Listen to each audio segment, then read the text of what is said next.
I'm that bookish mom, and today I'm going to be sharing with you part 2 of my July wrap-up. The first book that I'm going to talk to you about in this video is The Cruel Prince. So I gave this 3.5 stars. I like the plot. There was a pretty good start to this book. I mean, it was really intense. This book was very confusing for me. Why? I don't know. A girl and her twin and her half-sister are adopted by her half-sister's father, who is a fairy king, and they are raised in the fairy world. And there's lots of princesses and princes in this book, and I guess that's why it was a little confusing for me. I spent the whole time trying to figure out who is the Cruel Prince, and I'm still not completely sure that I know who exactly the Cruel Prince was. But like I said, it's a really good story. There were quite a few characters, but what I really enjoyed about this book was the plot twist at the end. Like, I didn't see it coming. There were a lot of twists and turns in this book that were pretty like, I could not put this book down because of all the twists and turns. There's quite a bit of betrayal in this book, which made it really good for me. So 3.5 stars isn't that bad. I did round up to 4. Another book I read this month was Renegades by Marissa Meyer, and I loved this book. It was so good. It was way better than I expected it to be. I just loved the world that she created and the characters that she created and the story that she created and that plot twist at the end. I got nothing but love for this book. I gave it 5 stars. It was just so good.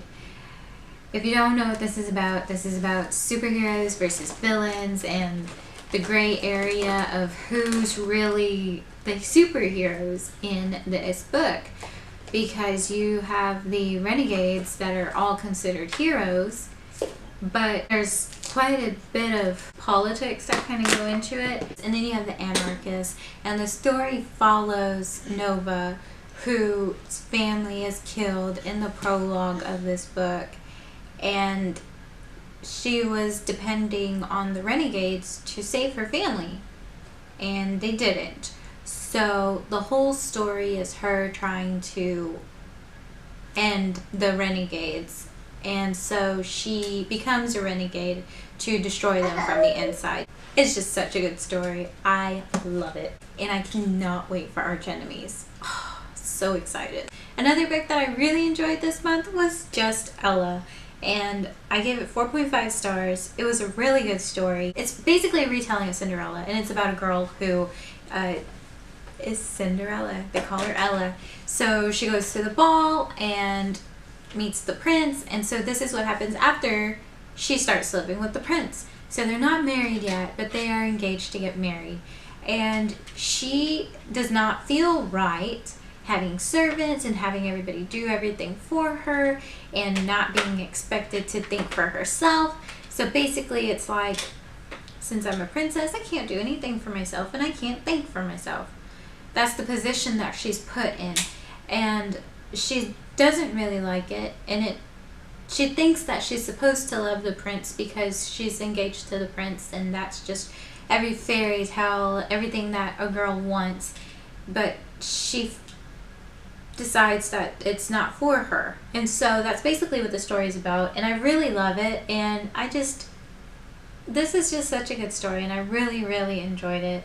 And I really like the main character. I just love how, like, independent she is. I just see the main character as a really good role model. Another book that I read was Stars Above. Funny thing is, I thought I read this already, but I didn't. So I decided to pick it up this month, and this is a bunch of short stories about the characters and the Lunar Chronicles, and I really did love it. One of my favorite stories was Thorns, because you get Thorn's whole background, and I just love Thorn, and I loved reading more about him, so that short story was my favorite. Some of them were okay, so that's why I gave it 4 stars. Guess what I finished this month? I thought I was not going to finish it. In one of my videos, I think it was my TBR, I was like, yeah, I started it, but there's no way I'm going to finish it this month. I need to start believing in myself because I totally finished it. I did mention in my August TBR that after reading the first book and seeing season 1 of Game of Thrones, reading A Clash of Kings came a lot easier to me because I saw the characters. There are just so many characters in this series, and so seeing it and putting faces to names instead of just confusing the names, it was so much easier.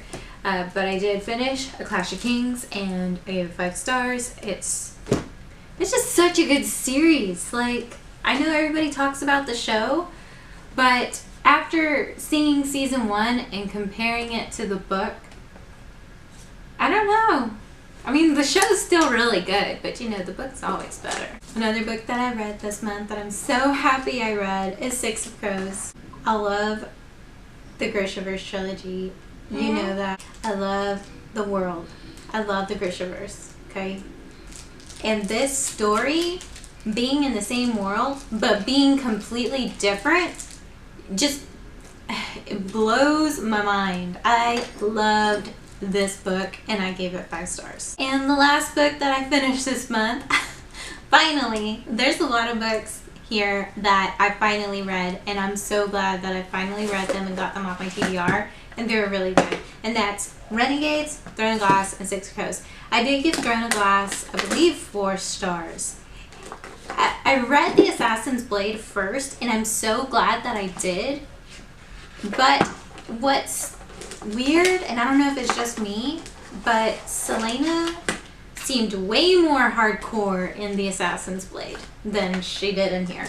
But I still liked her character in this book. I just thought she was way more hardcore in The Assassin's Blade. That's the only thing that I thought was odd, but I still really liked her character in this. I mean, she's silly, she's funny, she's a 17-year-old girl assassin. I mean, that's pretty cool. So I did like it. I know that there are mixed reviews about this and mixed reviews about Sarah J. Maas in general, but I did enjoy it. I gave it 4 stars. So that was part 2 of my July wrap-up. I read a total of 14 books. I don't know how I did it. Partially audiobooks helped a lot. So if you don't know, I like to read the book physically, but I also try to have the audio book on my phone. That way, if I have to put the book down to do something like the dishes or change Aurora or give her a bath, I usually put the audiobook on whenever I have to put my book away. And so I really believe that that's how I got through that many books this month, because I've never ever read 14 books in a month in my whole entire life.